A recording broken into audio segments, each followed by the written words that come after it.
Voting percentage లెక్క ప్రకారం చూస్తే తనూజ గారు యాజ్ యూజువల్ 50-54%లో ఒక రేంజ్‌లో ఎవరికీ అందనంత ఎత్తులో ఉన్నారనేది సోషల్ మీడియాలో గాని, యూట్యూబ్‌లో గాని ఎక్కడ చూసినా సరే వన్ సైడ్ గేమ్ లాగా ఉంది. సో, ఆమెకు పాపులారిటీ గాని, ఆమెకు సీరియల్స్ ఫ్యాన్స్ ఫాలోయింగ్ గాని, సో, ఆమె ఇక తెలుగు, కర్ణాటకలో ఉన్న ఫ్యాన్స్ ఫాలోయింగు ఓవరాల్‌గా తను ఆడే విధానం, గేమ్ విధానాన్ని బట్టి గాని, సో, చాలా మందికి ఆమె నచ్చి ఆల్‌మోస్ట్ టాప్ మోస్ట్‌లో ఉన్నారు. సో, తర్వాత కళ్యాణ్ గారంటున్నారు.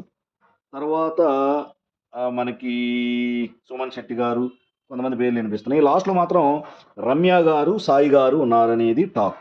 సో, ఇప్పుడున్న మనకు వస్తున్న సమాచారం ప్రకారం రమ్య అండ్ సాయి వీళ్ళిద్దరూ లాస్ట్‌లో ఉన్నారు. సో, వీళ్ళిద్దరిలో ఎవరు ఎలిమినేట్ అవ్వచ్చు అనేది పెద్ద క్వెషన్ అవుతుంది. అరైజ్ అవుతుంది అందరి మైండ్‌లో.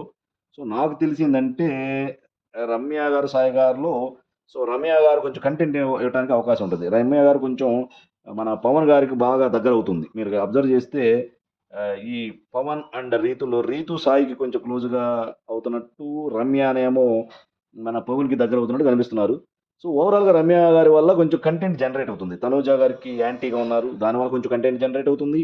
అండ్ పవన్‌కి దగ్గరికి అవుతుంది. పవన్‌కి దగ్గరవుతుంది. సో, దానివల్ల కూడా కంటెంట్ దొరుకుతుంది. సో, ఓవరాల్‌గా రమ్య గారి వల్ల కొంచెం కంటెంట్ దొరుకుతుంది కాబట్టి, సాయి ఎలిమినేట్ అవ్వచ్చా అని అనిపిస్తుంది. At the same time Ramu గారు కూడా కొంచెం డల్‌గా ఉన్నారని చెప్తున్నారు.